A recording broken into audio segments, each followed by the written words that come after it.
আসসালামু আলাইকুম রহমতুল্লাহ। সুপ্রিয় দিনী ভাই ও বোন, আপনাদের সবাইকে আবারও গ্রামীণ স্কুলের পক্ষ থেকে কোরআন শিক্ষার এই আসরে অনেক অনেক মুবারকবাদ। তো আজকে আমাদের তৃতীয় ক্লাস, আর এই ক্লাসে আমরা শিখব হরকতের পরিচয়। দেখুন, এখানে এক জবর, এক জের, এক পেশকে হরকত বলে।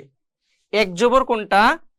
এই যে হরফের উপরে যে এরকম চিহ্নটা থাকে এটাকে বলে জবর। হরফের উপরে এরকম লম্বা একটা চিহ্ন থাকবে, সেটা হবে জবর। এবং এক জের নিচে যদি ওই সেম চিহ্নটি নিচে থাকে তাহলে সেটা হবে জের। এবং এক পেশকে হরকত বলে। এক পেশ কোনটা বলে? এই যে উপরে মাথাটা পেঁচানো এবং একটু সামনের দিকে বাড়ানো, এবং এক পেশকে হরকত বলে। এখানে পেশ কাকে বলে? এই যে এখানে দেখা যাচ্ছে হরফের উপরে মাথাটা এরকম পেঁচানো এবং এইদিকে একটু বাড়ানো, এটাই হচ্ছে পেশ। এই এক জবর, এক জের, এক পেশকে হরকত বলে। আর হরকতের পড়া তাড়াতাড়ি পড়তে হয়। দেখুন,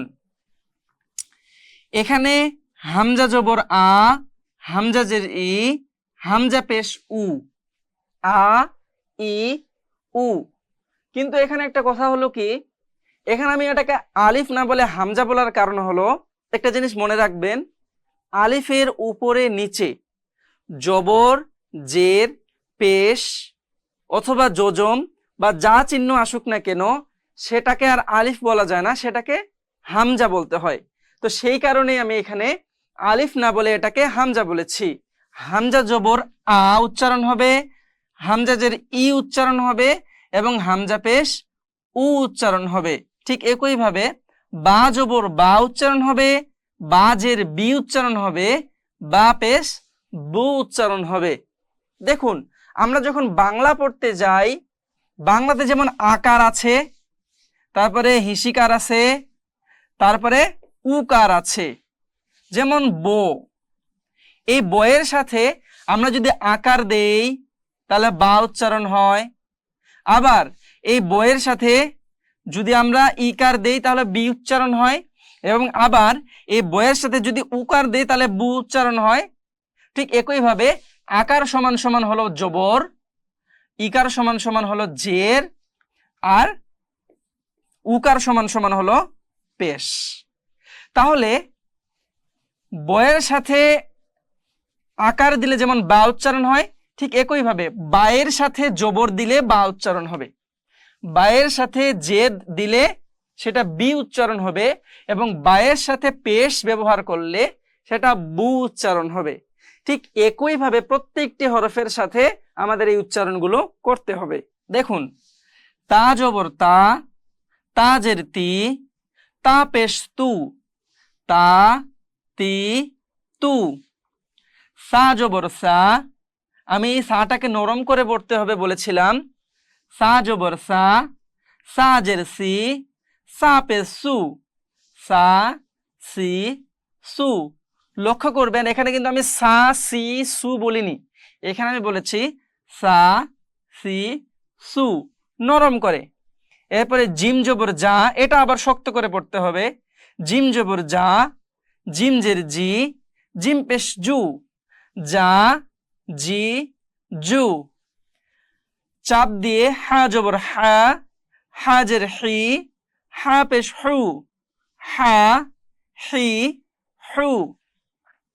খ জবর খ, খ জের খি, খ পেশ হু, খ খি হু।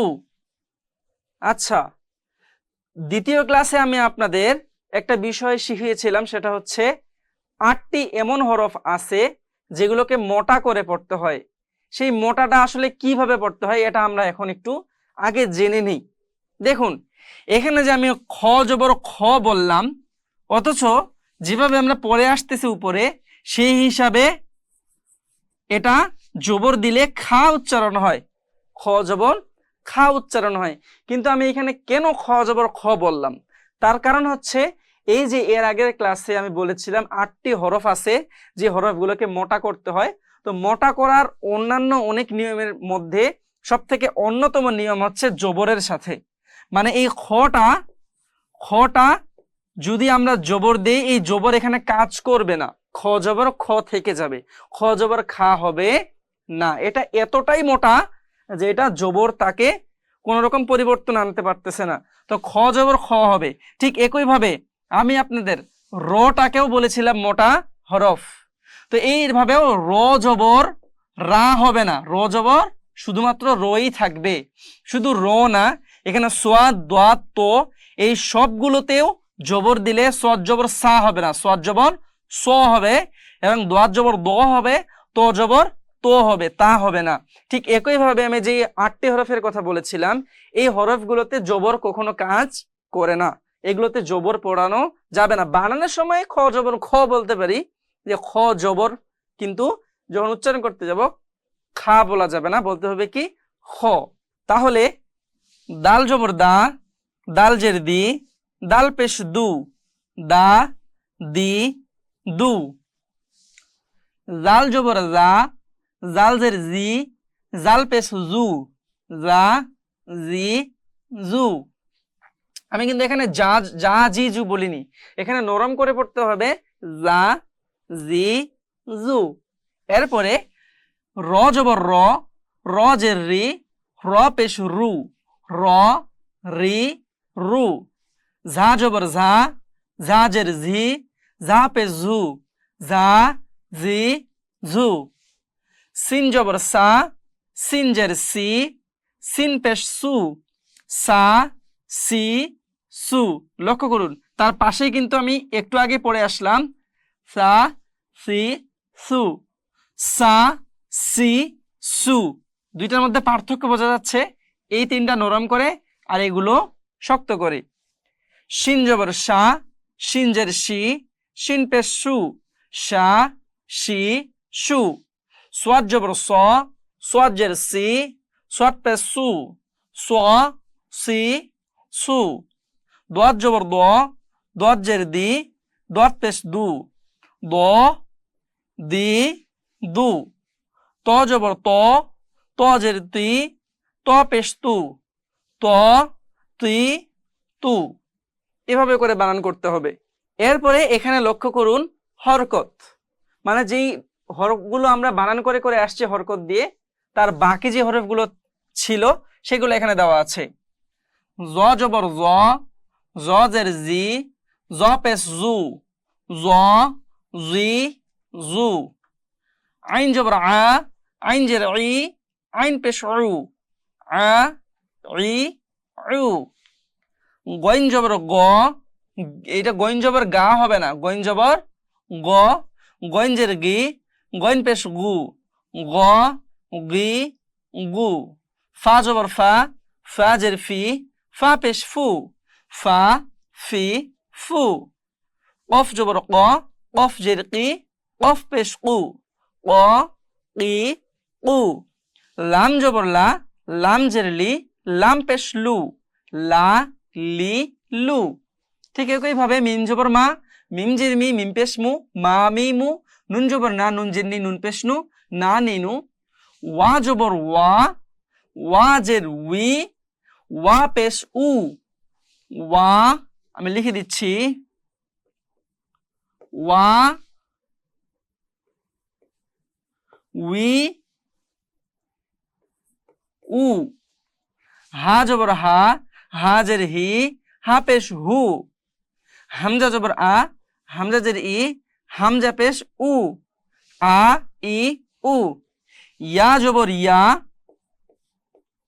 এগুলো একটু ডিফারেন্ট, এই জন্য আমি লিখে দিচ্ছি ইয়া জের ই এবং ইয়া পেশ ইউ, ইয়া ই ইউ। এই হরফগুলো যদি আমাদের প্র্যাকটিস করা হয়ে গিয়ে থাকে, তাহলে একটি হরফ আরেকটি হরফের সাথে লাগে থাকা অবস্থায়, বা একটি হরকত আরেকটি হরকতের সাথে লেগে থাকা অবস্থায় যেই শব্দ তৈরি হয়, সেই শব্দগুলো বানান করে পড়তে কেমন দেখা যায় বা কিভাবে পড়তে হবে, এটা এখন আমরা এই শেষের 2 লাইন থেকে মস্ক করার চেষ্টা করব। দেখুন, দাল জবর দা, খ জবর খ, দা খ, লাম জবর লা, দা খোলা। কাফ জবর কা, সিন জবর সা, কাসা, বা জবর বা, কাসা বা। খ জবর খ, লাম জবর লা, খলা। কফ জবর ক, খ খলাক, খ পেশ খু, লাম জেল্লি, খুলি, কফ জবর ক, খুলি ক, বা জবর বা, লাম জবর লা, বালা, দাল জের দি, বালা দি, খ জবর খ, শিন জের শি, খসি, ইয়া জবর ইয়া, খসিয়া, ফা জবর ফা, হা পেশ হু, ফাহু, ওয়া জবর ওয়া, ফাহুয়া, সোয়াদ পেশ সু, হা পেশ হু, সুহু, ফা জের ফি, সুহুফি, সোয়াদ জবর স, দাল জবর দা, সদা, কফ জবর ক, সদা ক, তা পেশ তু, সদা কতু, ওয়া জবর ওয়া, জাল জবর জা, ওয়াজা, কাফ জবর কা, ওয়াজা কা, র জবর র, ওয়াজা কা র। তাহলে এই দুইটি লাইন বানান করার মধ্য দিয়ে আমরা শিখলাম হরকত দ্বারা গঠিত শব্দসমূহ কিভাবে বানান করে পড়তে হয়। আর এর মধ্য দিয়ে আজকে ক্লাসের মূল যেই পড়া হরকতের পরিচয়, এই হরকত কাকে বলে, কিভাবে বানান করতে হয়, কিভাবে শব্দ গঠন করে সেগুলো পড়তে হয়, এই সব কিছু আমরা শিখে গিয়েছি আলহামদুলিল্লাহ। আজকের মতো এই পর্যন্তই, দেখা হচ্ছে আপনাদের সাথে এর পরের ক্লাসে। ততক্ষণ পর্যন্ত ভালো থাকুন, সুস্থ থাকুন। আসসালামু আলাইকুম ওয়া রাহমাতুল্লাহ।